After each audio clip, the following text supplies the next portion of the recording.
Questions raised in a CityNews investigative series last week have some answers tonight. Avery Haines now with how issues raised in her series on PTSD and mental health issues on the Toronto Police Force have now been echoed by a Supreme Court judge who's retired. Avery. Well, Gord, after our series aired last week, I was inundated with calls from current and past police officers here in Toronto, as well as right across this country, speaking confidentially to me about the pain, the fear, and the stigma of PTSD. He reached out to people who should have been able to provide the proper help, and they wouldn't. This widow says police failed her husband, a Toronto officer who took his life earlier this month.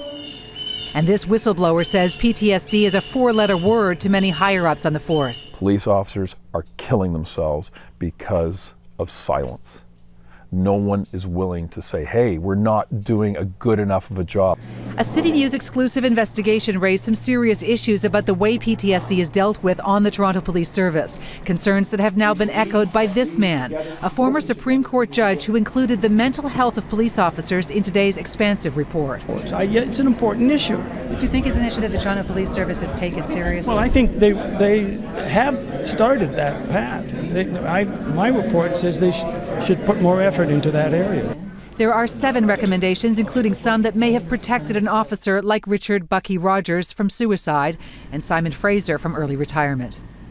The report says Toronto Police Service does not have a comprehensive system to manage the psychological health of officers, and that the majority of frontline officers don't get mandatory visits with the 2 staff police psychologists. It's imperative that the force pay attention to it. It has paid by getting psychologists involved for recruiting. I'd say they should have an expanded role. The report recommends supervisors be trained to spot PTSD and mental health issues in officers, and that there be specific procedures to follow if there are signs that an officer needs help. He's made some very important recommendations on how we can continue to improve, and I take them very seriously. And now, interestingly, there was a mention in that report that the police culture does not emphasize ongoing monitoring and counseling, and that problems are usually only addressed when they become significant or worse. My 3-part series, When the Blue Line Flatlines, is up on our website, and you can reach out to me on Twitter. I am @CityAvery.